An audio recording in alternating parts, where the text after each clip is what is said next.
Hokie hangover, Mike. Welcome, sir. How are you? I'm good. Logistically speaking, could not go live for this Yeah, episode, that's all which, good.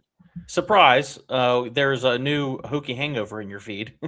yeah. hopefully you enjoy it. We do Happy have a lot. holidays.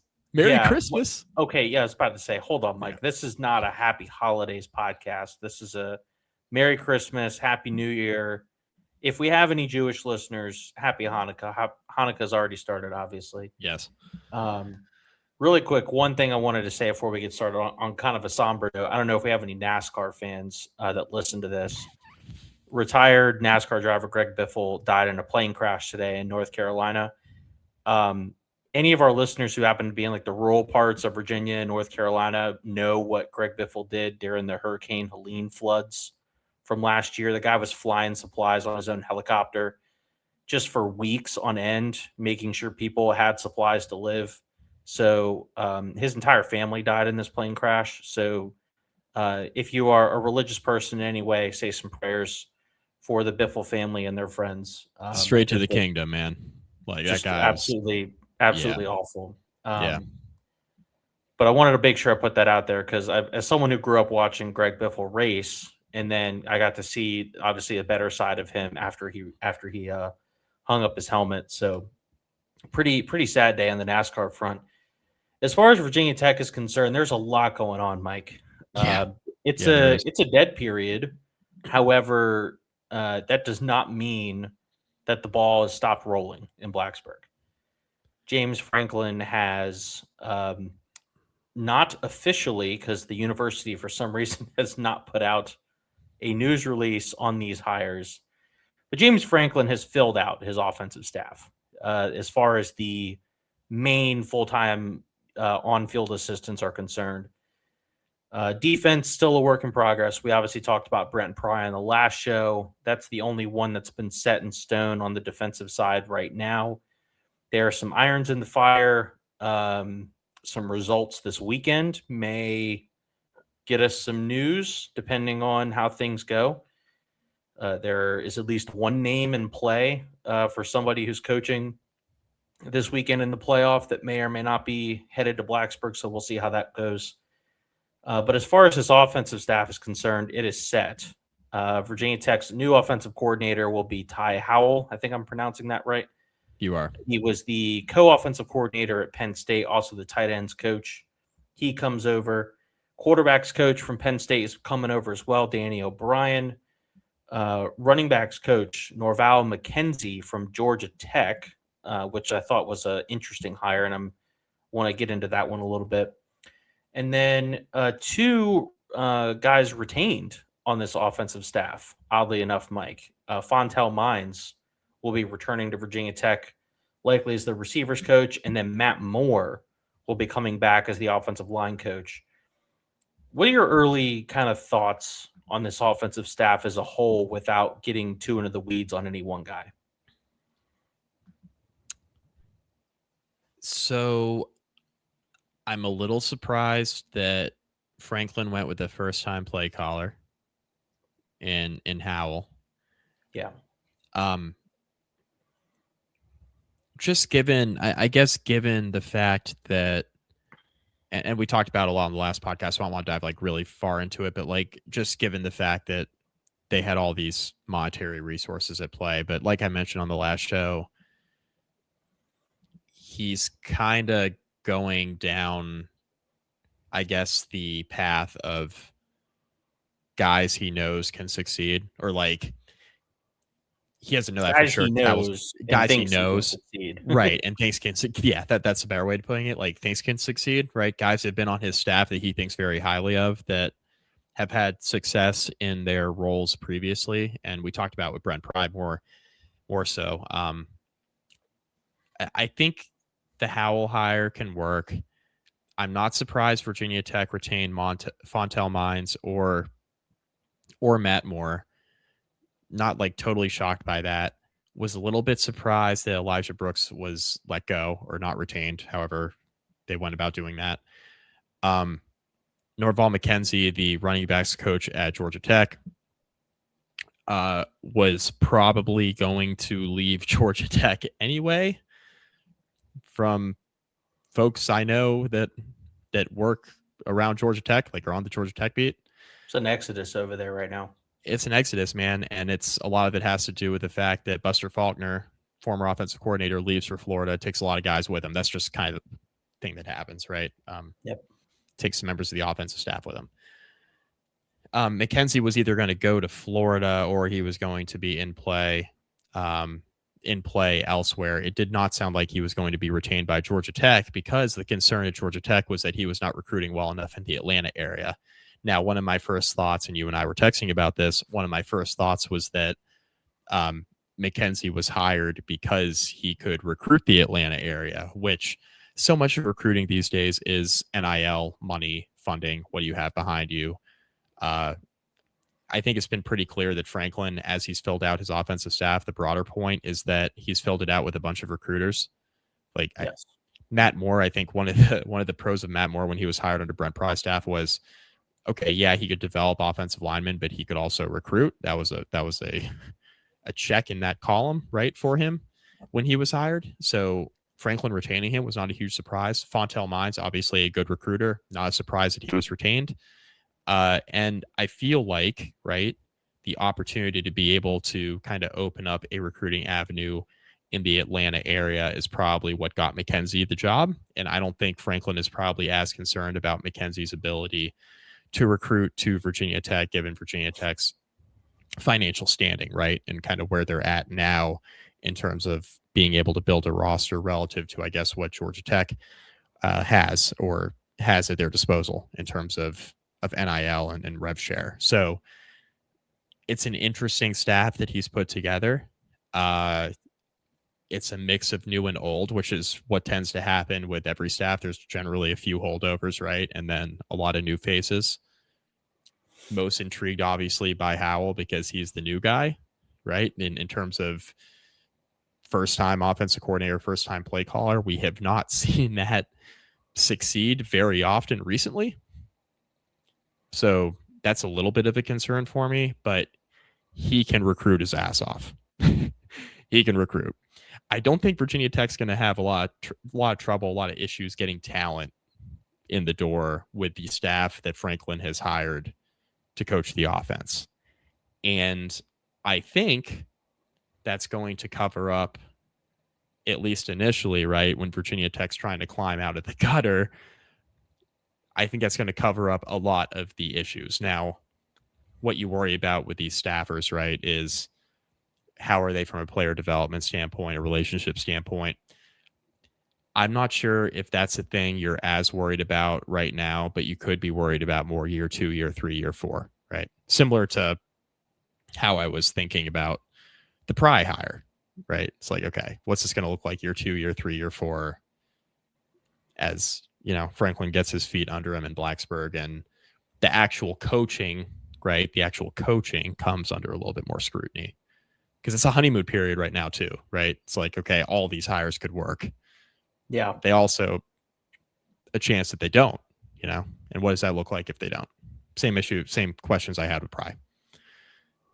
When Pry hired Tyler Bowen as his play caller, I know I was, and I think that we were on the show pretty, I don't know if concerned is the right word, but we were definitely interested in the fact that Pry decided to hand the keys to a first-time play caller, and obviously that did not work very well. And Tyler Bowen was able to fail upward and get a job at Ohio State, which is just comical. I was a little surprised and frankly unsettled that James Franklin is handing the keys to a first-time play caller and also handing the keys to a quarterbacks coach that hasn't been doing this very long. I'm in the middle of doing a kind of a deep dive on the coaching staff and all the assistants, and I'll be publishing that here in the next couple of weeks. But the first guy I chose was Danny O'Brien because he was the one that I found the most intriguing. This is a guy that committed to James Franklin at Maryland, played for James Franklin, transferred away from James Franklin, And when he did that, that was kind of the end of his career. He flamed out at Wisconsin, ended up at a Division II school in North Carolina, was able to carve out a backup career in the Canadian Football League. So props to him for that. But as far as coaching, his first year coaching in general was 2020 in the Canadian Football League. He joined James Franklin's staff the following year as an analyst for 2 years. Then he was a graduate assistant. And then 1 year after that, he immediately became the quarterback's coach and has been the QB's coach for the last 2 years.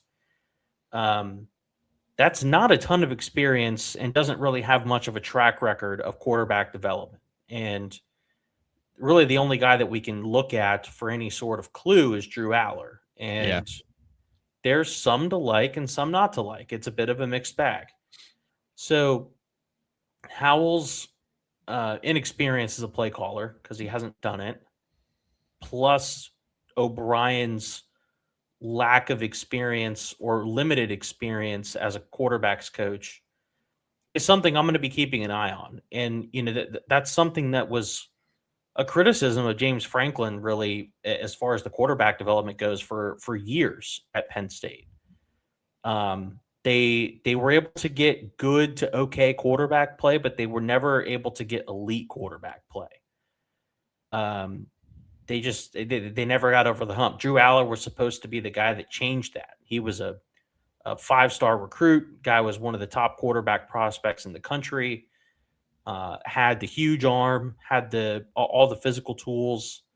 Was somebody that Penn State thought would be, kind of their shining star that would get them over the hump to win a national championship. And while Aller was not a bad quarterback by any stretch, he just was not consistent enough to get Penn State over the hump.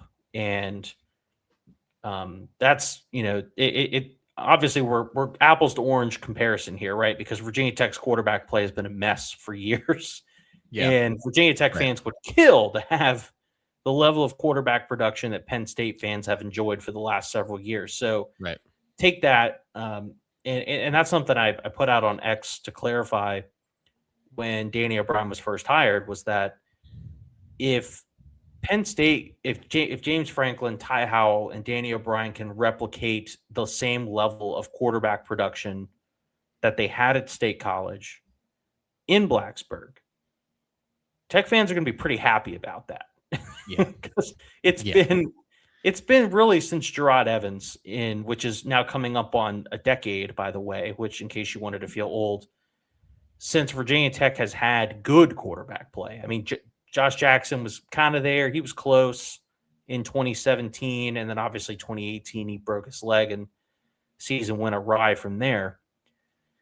But I think the inexperience at the quarterback development and the play calling is the thing that stood out to me the most from the staff in general. Yeah, I mean, I do like that there will be a quarterback's coach. Yeah. That is nice that it won't be Tyler Bowen. Yeah. That was the take that you and I went back and forth on. I was wrong. People were like, "Oh man, it's so great to have unity. You have your offensive coordinator is the guy that's in the room with the QBs." It's like the guy can't coach QBs. Yeah. And now look, he's coaching offensive linemen at Ohio State. Yeah. And was coaching tight ends before. Like, we should have seen this coming, right? Yeah. In particular, I should have seen this coming because I disagreed with you on it, and I was very wrong. It's one of my worst takes I've had on this podcast, actually. I'm sure I've had several, but I think we all nothing I think is as memorable, Mike, as my 9-3 prediction for 2022. That was something. That was rough. That was something. They were struggling to score touchdowns against Wofford. I was like, holy shit. 9-3. Yeah. All good. I think I really just echo everything you just said. It's specifically in regard to, like, Penn State was dealing with high rent district problems, right? With the coaching staff and their complaints of it. First world issues. very much a first world problem situation, right? Where it was like, oh, our very good quarterback hasn't been as elite as Ohio State's quarterback, and now we can't get over the hump. Oh, our high 4-star quarterback, he made one bad the guy that's notorious for taking care of the football made one bad read in the college football playoff semifinal, and because of that we couldn't go to the national championship game. And then they fired said coach like 9 months later. And by the way, I love the Matt Campbell hire for Penn State. I love Matt Campbell. I think he's a really good coach. It's very unfortunate that Penn State now gets to be coached by Matt Campbell because of how bad that coaching search was. It was a total sham. Yeah, I'm And more sad that I now have to hate watch Matt Campbell right, because right, I've always respected him at Iowa State, and I always respected the fact that he stayed. right. And I wouldn't even have been upset if he had left for another job, but the way that Penn State fans have been, which we're going to get to in a little bit as we Yeah, end the yeah, show, yeah, I will have no problem rooting against Penn State this year yeah. and years beyond.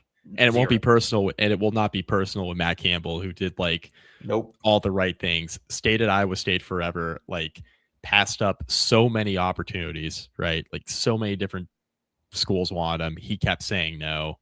What school would you rather work at right now, Mike? Penn State or Michigan? Something else that happened since we've last recorded is Michigan is open. Michigan is open. You know, there were rumors floating around on message boards, but can't say I saw that coming at that particular moment in time. You really quick, a quick point of order. I have a real problem with all of these reporters and college football personalities, some of which I enjoy some of their content, by the way. Yeah, yeah. I have a real issue with them saying, "Oh, well, some of us knew this was a possibility for 6 weeks." Shut the hell up. If you thought it was a possibility and you were like, "Well, I knew about this forever," Yeah. then why didn't you put your name to it? Right. Right. Why didn't you didn't put your name to it because you didn't want to jeopardize your All relationships with people. all this was. Which don't get me wrong, there are some times where you get off the record information, and that's fine. I get off the record information, you get off the record information. That's Yeah. information that does not see the light of day. But I'm not going to sit here and then claim to be like, well, I knew this. I'm Nostradamus. I had every inkling that this was going to happen. Come Right. on. I know exactly who you're talking about. I will say that this was nothing more. Anybody insinuating, I think a lot of people in the Michigan fan base, especially, they were very aware that there was something going on with Sharon Moore. And And you had this, that one Michigan beat reporter who like went out and said, "This is flat false." right, Whoops. wrong, incorrect. A lot of folks on the Michigan message boards were not surprised that it went down. I think it was one of those things where it was like a rumor forever. Yeah. But like the university wasn't presented with any like credible evidence. I mean, they said as much, right? Like they can't fire a guy for And cause. see, this is the thing though. How much are we supposed to believe an athletic department that has been essentially plagued by scandal after scandal for the last 3 years, which is I do why get that. there is now an inquiry into the athletic department on the university side. Right, right. And we'll I see don't know we'll how see what Warp comes. Manuel keeps a job after Well, this, to be quite yeah, honest. and he might not, right? He might not. I'll say just like when you're firing a coach for cause, my whole point, and I don't know what's going to happen with that athletic department investigation. Like they could find that they knew for a while they're liable or whatever.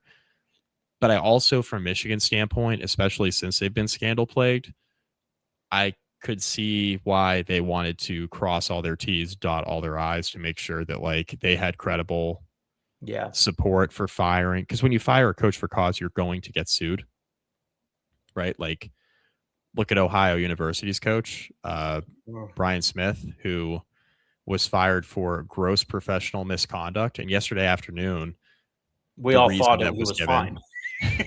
the reason that was given was that he was drinking in his office. And I'm like, that can't be it, guys. Like, there's got to be more to it. Nope. And the more to it in a form of an extramarital affair with a staffer came out. So Brian Smith, With a you have also student, been let right? go with a student. Yeah, undergraduate. I think it was an undergraduate student. Yeah. Yeah, undergraduate student. That's a no-no. Definitely, that's violation of contract. Now, where Brian Smith separates himself from Sharon Moore is that he didn't get charged with like stalking and breaking and entering and Yeah. Allegedly, of course, pointing butter knives at Yeah. this poor girl. Yeah. What a mess. Anyway, Michigan's open. Poor girl. Well, she knew. Yeah. Anyway, let's get off of this topic. Michigan's open. Long story short. Long story short. Need a new coach. Before this podcast gets sued, Michigan's open. Yeah, look, you could sue us. You're not going to get anything. It's not much here.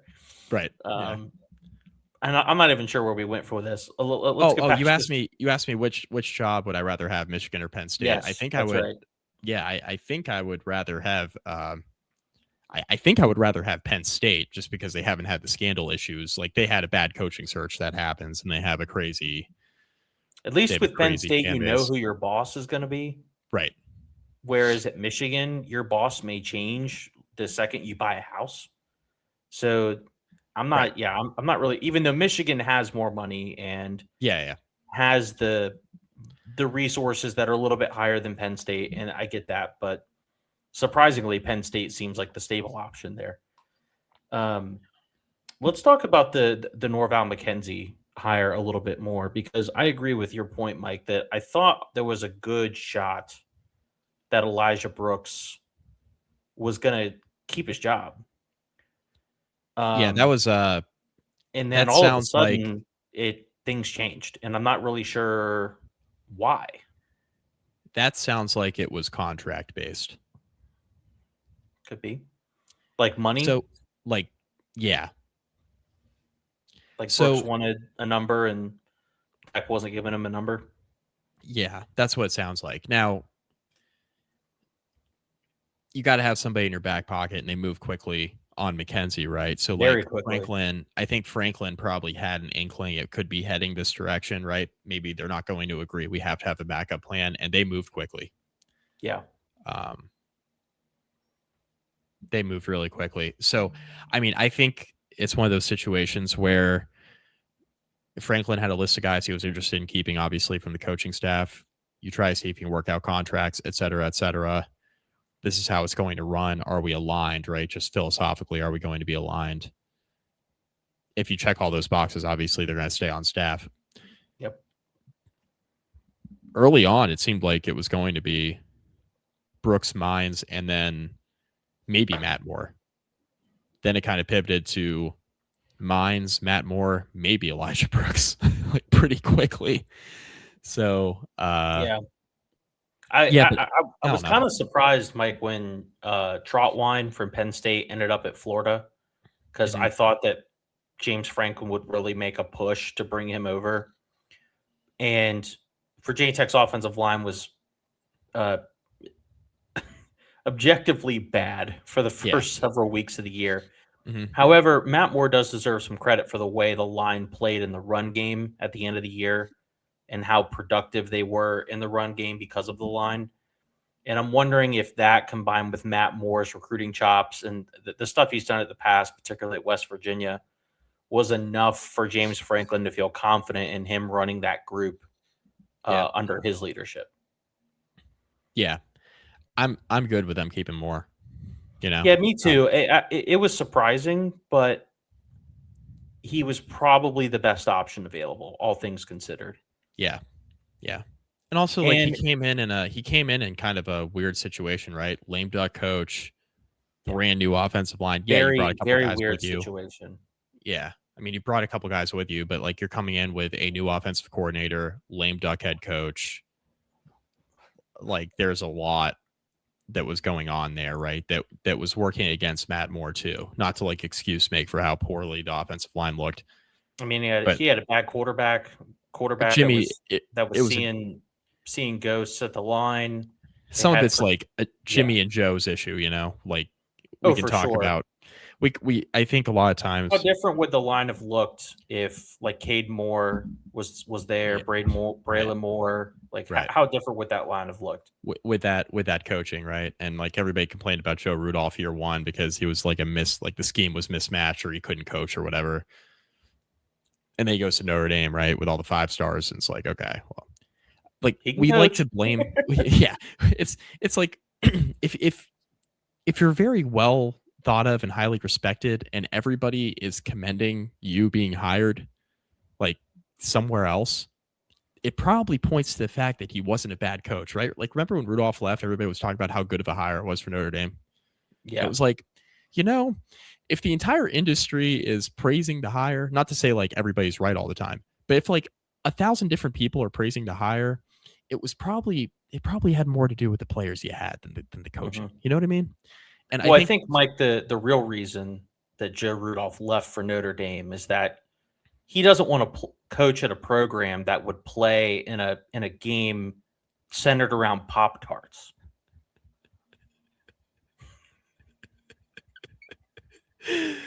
Sorry, had to throw that. uh, Pop Tarts are not good enough for Joe didn't Rudolph. Not good listen. enough for the Irish. Come here to compete for championships. We're not here to Not here to eat sugary treats. indulge over a edible mascot. Um, I think too often fans are just like so like all or nothing on the coaches, right? Oh, the offense has really struggled. It must be the coaching's fault. It's like, It well, has to yeah, be a like. has, Are you getting more out of the unit than you should be? Like if you're getting out of the unit what you should be, then you're probably fine. You're yeah, not a good coach. You're not a bad coach. You're kind of in the middle. But if you're able to get a ragtag bunch to come together and be productive in at least one part of the game, like Matt Moore did last year, then chances are you can coach a little bit, and you just need a little bit more talent to work with. and we're jumping all over the place a little bit, but I think that's why everybody is like pretty high on John Summerall going to Florida because he's gone to Troy, done more with less. He's gone to Tulane, done Tulane's a better job than Troy, but like done more with less. Like, okay, now how's it going to look with a real bag, like Yeah. some serious recruiting, like a And that's bigger been an staff? issue at Florida for years, really, Mhm. that it seems like they've always underperformed where that talent should have them. Right? And I have a feeling Summerall will be able to fix that. I don't Yeah, know if he'll be able to recruit at the high level that some of the guys in the SEC have been able to do. Maybe he can. Hasn't been given that opportunity yet, so we'll see. But I do think they'll be better coached over at Florida for sure. right. Um, Whereas at like if you take a school like Virginia Tech, a lot of people, especially Penn State fans, have criticized James Franklin's ability to coach in game and develop players. But one thing they cannot question is Franklin's ability to acquire talent. That has Right. not been an issue for James Franklin. His teams have always been very talented, and a lot of times they've fallen short at the top. So hopefully he's going to be able to surround himself with guys that can change that. And I think Moore is one of those guys on the offensive line that will give him a lot of production. And that's why I think I'm so high on, or I guess like higher on the selection of Ty Howell as offensive coordinator than I thought I might be with like a first time play caller His because tight ends were great. his tight ends were great. He recruits really well. And also just like Franklin's got a track record of doing this multiple places where he can build the program up, right? And that's the stage that Virginia Tech's in right now. Like I think all of the concerns about Franklin and his big game record, et cetera, all those concerns are valid. Like I've said as much. Penn State fans have gone into my mentions and have grabbed tweets that I mentioned like 2 or 3 years ago, acting like for example, like last year, me saying Franklin is the worst coach remaining in the bracket when there were 4 coaches left, and it consisted of Ryan Day, Marcus Freeman, whoever Ohio State played in the semi last year. Can't remember. It's escaping me at the moment. I'll go like me saying that, right, is not like a total indictment of James Franklin, the coach. It's just that when you have the big game track record that you have, like, that is obviously a concern. But I'm not worried about that right now. Why would I be? Texas, thank you. Why would I be worried about that right now? Like, we're just trying to get Virginia Tech back to the level that a lot of us think that it should be, right? And I think now with the financial backing, right? Not that, and we've had this conversation a billion times before the money came in. Yep. By the way, $20 million donation, biggest in school history, largest single donation came in too earlier this week in on this donor. Hopefully not the last one. Right. And we don't need to spend a lot of time on that, but like that's obviously very substantial for the program. Just kind of adds more juice to what's going on right now and all the momentum Virginia Tech has in that department. But point being, right, we just need a coach that's able to get Virginia Tech back to a level that we all expect. And it wasn't a money thing to get Virginia Tech to 7 wins, 8 wins, 9 wins, right? Competing in the ACC with the teams they should be beating. It was, hey, get the funding in so Virginia Tech can compete at the highest levels of the ACC on a consistent basis, right? And being able to maybe go beyond that in the playoff and like have a legitimate chance to win a game or two in the playoff, right? Like that's what we want Virginia Tech to be. So for Franklin to hire these people, right, who he knows can recruit, he knows can develop players, right, that he's confident in, who's to say that a few years from now, right, when the program is hopefully in a much better spot than it is right now, who's to say that Franklin doesn't make changes to his staff if he's concerned about the play calling and how things are looking when there's more talent on the roster, right? Maybe Ty Howell doesn't work out and he tries to find somebody else to run the offense, right, that is also a good recruiter but has a better track record with play calling. Like, we don't know what the future is going to look like. So I lean on trusting Franklin just because when he's been in this stage, right, in this stage of the program at Vanderbilt, at this stage of the program with Penn State, he's built it up. 2 different places, 2 different conferences, SEC, Big Ten, right? Vanderbilt had success that was pretty unprecedented, right, in his short time there as far as like the history of the school. Comes to Penn State with all the sanctions, right? Bill O'Brien deserves a lot of credit for the early, like, post Sandusky Paterno era sanctions. He deserves a lot of credit, but Franklin came in and took that to another level, right? He supercharged that. They got all the funding, the institutional investment, right? And it really took off at Penn State under him. And then he couldn't win the big game. It's like, okay, but I'm not worried about that right now. I'm worried about acquiring as much talent as possible and worrying about that kind of stuff later. So I think Franklin's putting together, at least on the offensive side, a staff that he knows can recruit, which I think is most important at this stage anyway. Virginia Tech fans don't need Virginia Tech to be Ohio State. Virginia Tech fans need Virginia Tech to be Penn State. So it seems like they may have brought in the right guy. Right. Anything else on the coaching staff before we move on to this completely ludicrous scheduling setup with the ACC? No, I mean, the only thing, it's like not really a secret, but Franklin's got a pretty long history with defensive line coach Sean Spencer, Coach Chaos, who coaches for Texas A&M. What a nickname, by the way. Yeah, great nickname. He's got a pretty long history. They've been on a million staffs together. If A&M gets eliminated on Saturday by Miami, Virginia Tech's going to be interested there. So that's, I don't think we're like breaking new ground. Like, doesn't have to be like source reporting. It's just like reading the tea leaves. Virginia Tech's going to have an interest there. They have an opening on defensive line. They've coached together a billion times. A&M's got a good defensive front. You know, they lead the nation in sacks. The rush defense has been kind of going like this second half of SEC play, but A&M's got a good front, very good pass rush.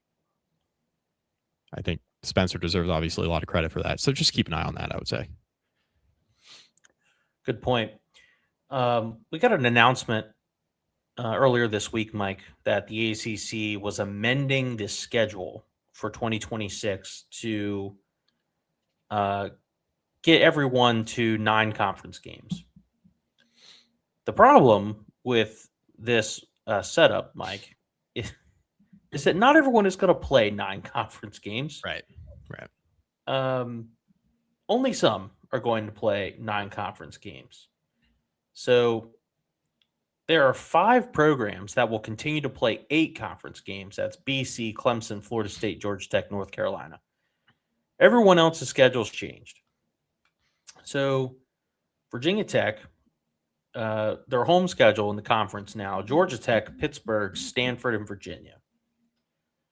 This road schedule, Boston College, Cal, Clemson, Miami, SMU. I had a couple points about this schedule that I shared. The combined conference record of Tech's ACC opponents next year from this past season was nearly 60% win percentage, 43 and 29. I think I saw somewhere, this is not my number. I think they play 7 of the top 8 teams in the conference next year. Combine that with the fact that they have to fly west twice, one to Cal and one to Dallas.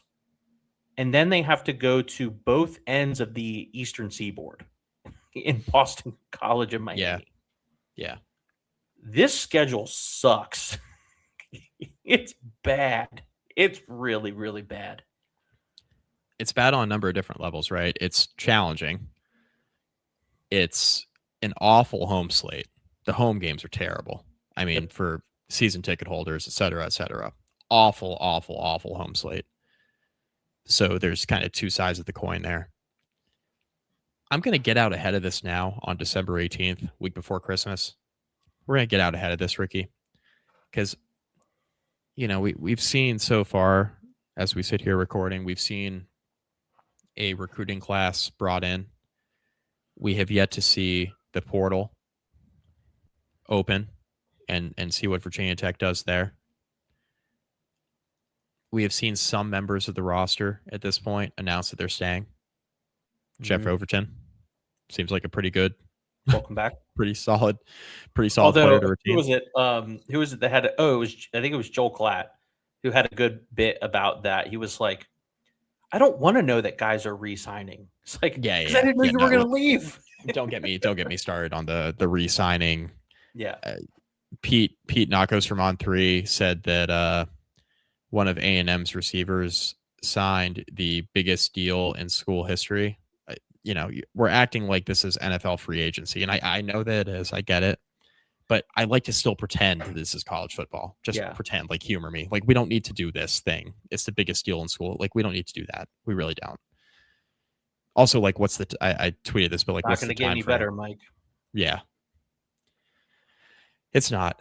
It's only going to get worse until we do collective bargaining, but that's a whole rabbit hole. And then it's going to get worse because you're going to know contract details of everybody. Yeah, we'll have a salary cap. Some things will improve, other things will just piss me off. Yes. The point I was going to make was that we don't know what the roster is going to look like when the team kicks off. Yeah. I just want to get out ahead of this now. Everybody's going to be all in on Virginia Tech. Oh, we're going to win 9 games, going to win 10 games, whatever. Everybody's going to do that because they're all excited about James Franklin. I am taking the under on the win total. This is an outrageous schedule. The road games scream you're going to lose 1 to 2 that you're not supposed to. It's scream just with Trav going to Cal. We can be pissed off at the coaching staff all we want. Going to Cal, going to Boston College, got to play Miami, got to play SMU, got to go to Clemson, buddy. Yeah. What's the win total going to be next year? 7.5 under. Like, what are we doing? You know what I mean? Like, if this goes 7-5 in year 1 with this schedule, would that shock you? I guess we can't really like truly answer that right now because we don't know what the roster is going to be. But this is a brutal schedule. You know what I mean? Just in the early stages here, before we know what any of these rosters are going to look like, if we're just going off of the logistical challenges that exist with this schedule, it's tough. And then if you take into account the fact that SMU is likely to be good. They're well coached. Rhett Lashley is doing a damn good job down there. They have money, and he's a good coach. He's got talent on that roster. Clemson has talent. They're a mess, but they have some talent, and that's not going to be an easy win, especially on the road. The Cal game, who the hell knows? It's going to be a brand new team. JKS will be back, but I don't think anyone really knows what is going to end up happening. Is that Tosh Lupoy that took that job? So he's a complete unknown as a head coach. Stanford, again, probably not going to be very good, but a complete unknown, but at least that's at home. The Miami game, Miami's going to be talented. Again, they're going to have a ton of money invested in the roster. They're going to be good. They're going to have some guys. Are they going to be elite? They'll get one of the top transfer quarterbacks on the market, I'm sure. Yeah, it seems to be par for the course there. And then BC, again, probably not going to be very good, but anytime you have to go play a game in Sleepyville where there's 7 people in the stands, especially if that's a freaking night game, Jesus. Yeah, I don't know, man. It's a tough schedule, just logistically. Logistically, it's a nightmare. Tech will probably be. I mean, I'm just guessing because again, we don't know this roster. Tech will probably be favored in maybe 3 of their home games, 2 to 3. They'll be favored against Stanford. Georgia Tech's got a lot to replace. They're a big question mark. They're a huge question mark right now. Pitt's got a great quarterback coming back. In theory. Virginia will be a bit of a question mark next year. So maybe 2 to 3 of those games at home. And on the road, I mean, they'll be favored probably against BC and Cal, but Clemson, Miami, SMU, doubtful. So, yeah. I don't know, man. It's pretty ass. I'm not gonna lie. It's bad. it's not good. Bad situation. Just a ton of travel, and I know a lot of programs have to make these West Coast trips now. I'm looking briefly at the other team schedules. Wake has to go to Cal. For UVA's got to go to SMU, which isn't quite as bad. Syracuse has a pretty favorable travel schedule. The furthest they're going to travel is NC State. Hopefully Miami has to leave the state of Florida before November. Well, let's see. Road games for the Canes. They only get 4, but that's another thing. Tech, of course, has the 5 road games and the 4 home games. Of course. Like Tech couldn't get on the right end of that. Miami is on the right end of that. They get 5 home games in the conference. Road games, Clemson, North Carolina, Stanford. They do have to go to Stanford and Wake Forest. I don't know what their non-con schedule looks like. Right. Regardless, though, just a tough setup, to be quite honest. And the way the ACC got here with this transition year, 12 teams playing 9 games, 5 playing 8 games due to contractual obligations and scheduling balance. You mean Notre Dame? Whatever the blue hell that means. I think the contractual obligations has to be Notre Dame, right? Yeah, Mike, I know you're a Golden Domer, and that's fine. I cannot get away from Notre Dame fast enough. I'm so sick and tired of being associated with Notre Dame. Over it.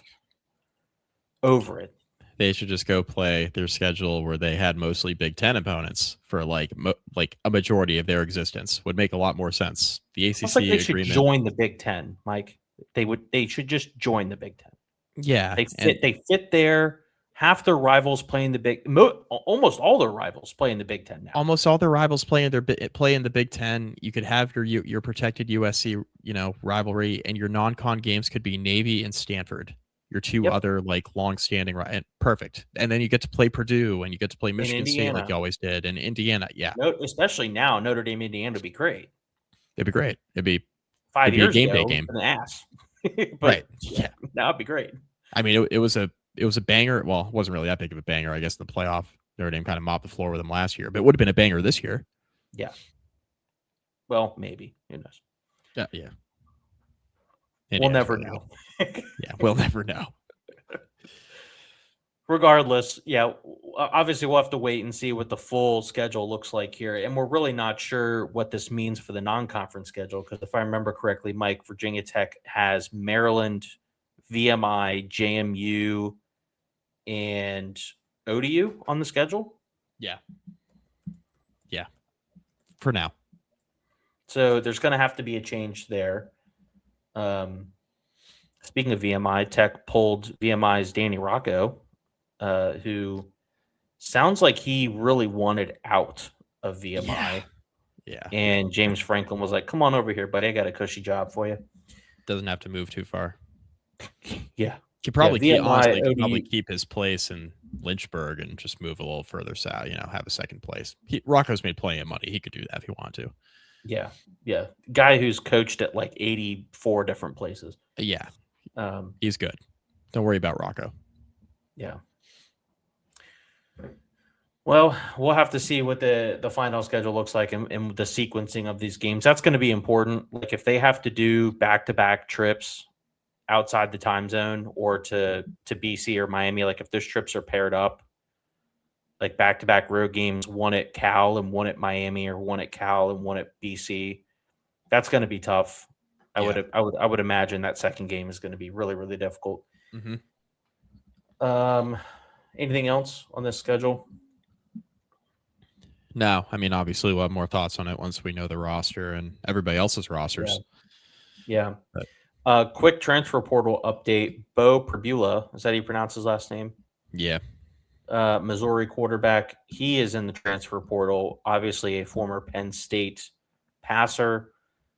Famously left Penn State in the middle of their playoff run because of the way the transfer portal worked out.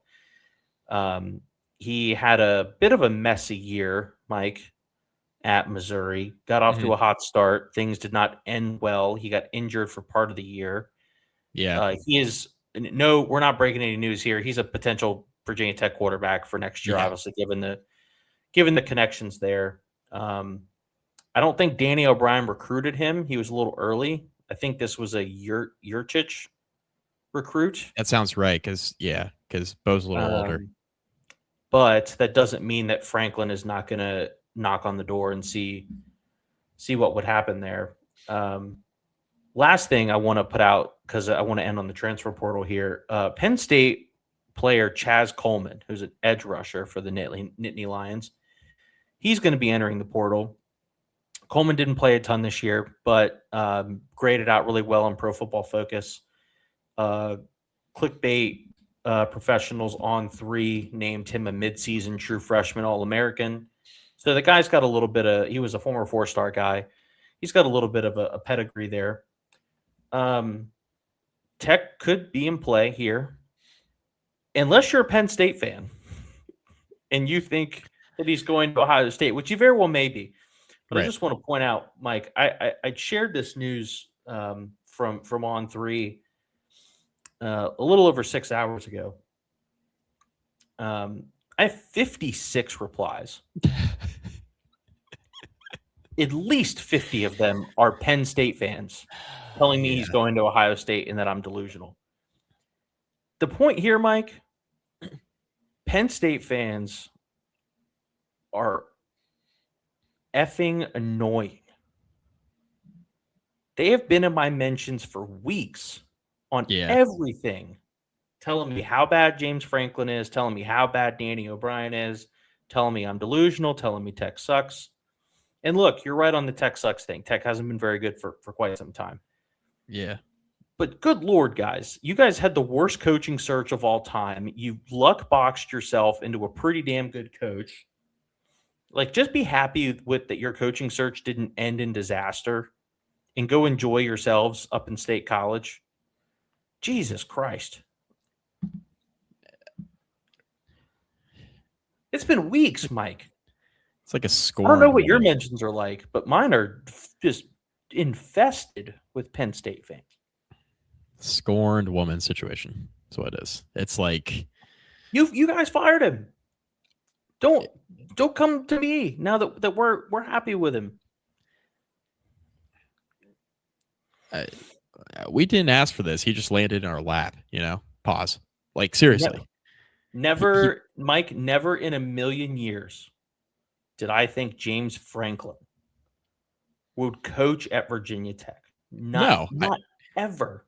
No. I mean, we Not spent once. a half hour. We spent at least 30 minutes of our James Franklin is hired pod just being like, you guys fucking believe this? This is insane. Can you guys believe this is happening?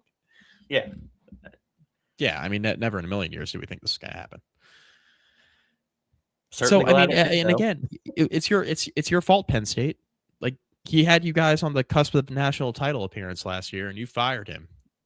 And I know Penn State fans are going to reply to that, right? They're going to find this on YouTube. They're going to reply to that. No, James Franklin did it to himself. He lost 3 games. If you're letting 3 games, and I get it, right? Part of this is on Franklin and his staff for making the narrative in a way like this is championship or bust. It's probably not the way you should be going about. Should never be pushing that narrative ever, honestly. Because when you inevitably it almost got Ryan Day fired. And they won the national championship. Correct. 4 weeks later. It put an unbelievable amount of stress on Ryan Day a year ago, especially after he lost the Michigan game. Because a lot of people were saying, okay, you lost to Michigan again, and if you guys don't go on a run in the playoff, like, we might be looking for a new coach. And that was because of the narrative he created. He did a Franklin-like narrative a year ago. Yep. Franklin loses in the semifinal, and it's kind of a similar thing, right? Penn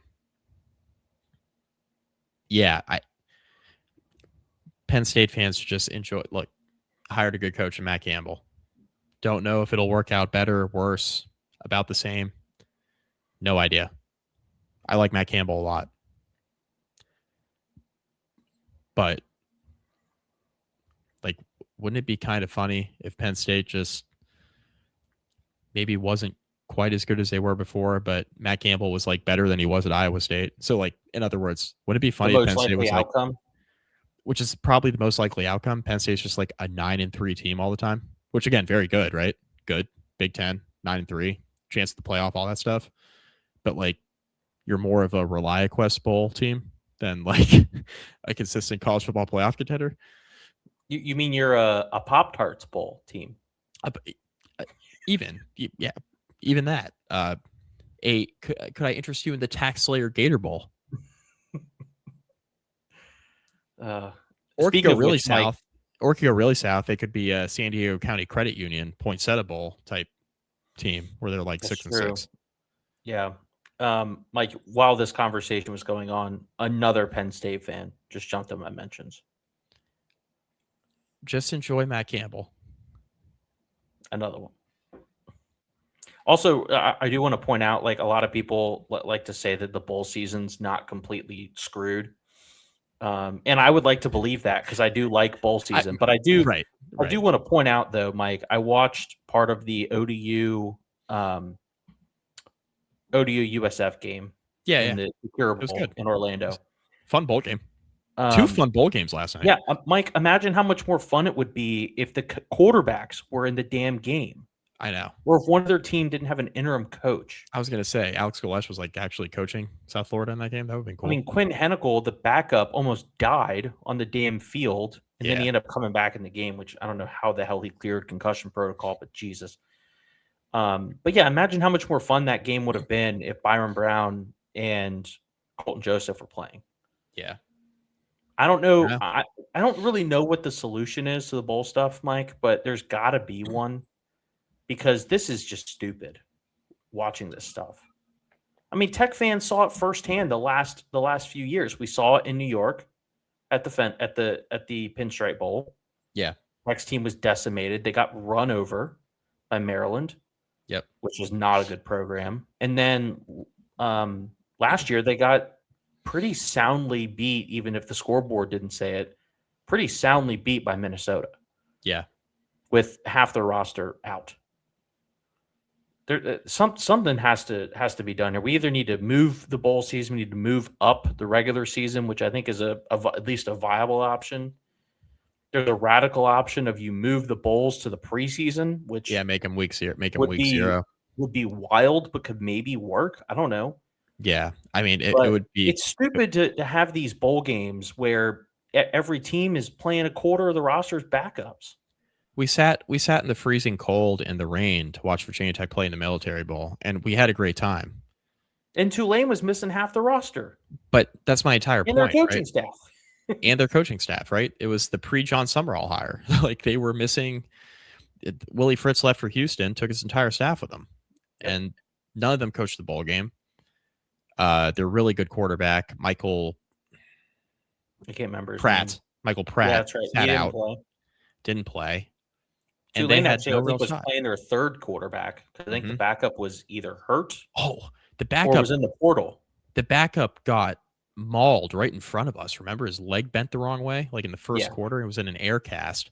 I mean, I was very intoxicated at that point in time, but I remember that. I do remember that happening. But my point is, like, we go to these bowl games and they're fun or whatever when your team is winning, and then you have games like the one we saw in Charlotte in the Mayo Bowl where Virginia Tech's on the other end, right? They're on the Tulane end of it, where it's like, okay, third string quarterback, bunch of backup offensive linemen, totally non-competitive offensively. Yeah. And it's a brutal watch. And like fans are doing this every year. And like traveling, there are a lot of people who travel to all the bowl games. Our buddy Clark, how many bowl games is Clark? I forget how many bowl games Clark said he's been to last year, and we were talking at the Mayo Bowl. We were at Andrew's apartment. I forget what he said in terms of like how many bowl games. He'll text us in the group chat. Yeah. He'll text me and correct the record on how many he's been to, but it's an absurd amount. And a lot of people are like that with their respective schools, right? They go to every single bowl game. So yeah, man, I don't know. We got to do something about it. Maybe it is move it up to preseason, and it would be wild and different. And like I would kind of hate it because I would hate it from the standpoint of this isn't the college football I grew up on, but like none of this is, right? So Yeah. you just kind of adapt and live with it. But maybe that's a way to save the bowl games, right? Oh, cool. We're playing the ReliaQuest Bowl. It used to be the Outback Bowl. We're playing the Outback Bowl in Tampa, and it's a week 0 matchup between Michigan and I feel like it was always Michigan, South Carolina. That's like the Outback Bowl matchup I always think of. I feel like they Jadeveon played 12 Clowney. times. Yeah, that's. I feel like the Jadeveon Clowney play happened like 14 times, so that's the game I always think of when it comes to the Outback Bowl. But like, how much fun would that be? And have that be your week 0 game. You have all these like big non-conference games because it's becoming a sport now, right? Where we're moving to 9 and 10 game conference schedules, and everything's about the conference schedule. Yeah. Because the conferences got too damn big. Wouldn't it be nice if we still had like marquee non-conference matchups and bowl games in like very early in the year? Maybe that's how we fix it. I don't know. Yeah. Did you see this picture from the LA Bowl, Mike? Where there were like nobody in the stands. Oh, I'm not. Yeah, not. I mean, these unfortunately. are two like good programs, Washington and Boise State. Obviously, LA is a bit of a hike for them, but Oh yeah, I watched it. they Yeah, have like yeah. a week's notice, and this is what happens when you give the fans no notice. The announced attendance was 20,269. Yeah. The photo looks like it's a quarter of that. Well, that's the problem. Like we're rushing all the bowl games now too, right? Because we have to have the bowl games early. We have to have a bunch of them in before the NFL playoffs start. I'm not talking about just the playoff because there are bowl games that go till early January, right? Non-playoff related bowl games. Like you have to fit them all in before we start moving into like Saturday NFL, which I complain a lot about the NFL taking over Thursdays, taking over Christmas Day, taking over Christmas. Like I complain about that stuff all the time because it's really frustrating as a college football fan. But like college football, like having the playoff on these Saturdays, right, in late December, having like games of consequence to determine a national champion. The NFL had those Saturdays cornered off because college football was over, right? There were bowl games, there were bowl games. College NFL had these Saturdays cornered off. So I can only be so mad about the NFL playing at the same time as a college football playoff game on Saturday night when JMU and Oregon play. I can only be so mad about that. College football has done this to itself a little bit too. Oh, for sure. The expanded playoff is a mess, and it's only going to get worse because 16 teams is going to be here before you know it. We've been here about an hour, Mike. Anything else before we wrap this up? No, I'm all set. Good show. We kind of jumped all over the place, but Yeah, well, we did. I think that's going to be a trend for the offseason, folks, especially as much news as we're going to get here in the next month or two between the filling out of the defensive staff, the transfer portal, which opens up here in a couple weeks. Obviously, guys are already jumping in, but not officially. The portal opens on the 2nd, and schools have 2 weeks to get guys in the boat before the portal closes. And by that point, Mike, we'll be looking at the spring and seeing what this roster looks like for spring ball. We will get to a little bit more basketball after New Year's, I think, Mike. Tech, once they get into conference play, we'll probably start to dig into the Hokies on the hardwood a little bit more. Tech's playing pretty well. They're having a relatively good season so far. Obviously, a lot better than last year. Some tournament hopes are still there. They're right on the bubble. We'll see how things go in conference, but we'll make sure to get you guys some basketball coverage as well. But obviously, football is dominating the news cycle, and the fact is, most of our fans are football fans for Virginia Tech, and that's fine. That's my favorite sport. So we'll make sure to cover the Hokies there. Make sure you check out Counts Family Pharmacy in Blacksburg. We always appreciate their support, longtime supporters of the show. Home Field Apparel, make sure you use the promo code BeamerBall. Get your 50% off your first order. Until our next episode, folks, we'll be back once we get some hires on the defensive side. But until then, go Hokies.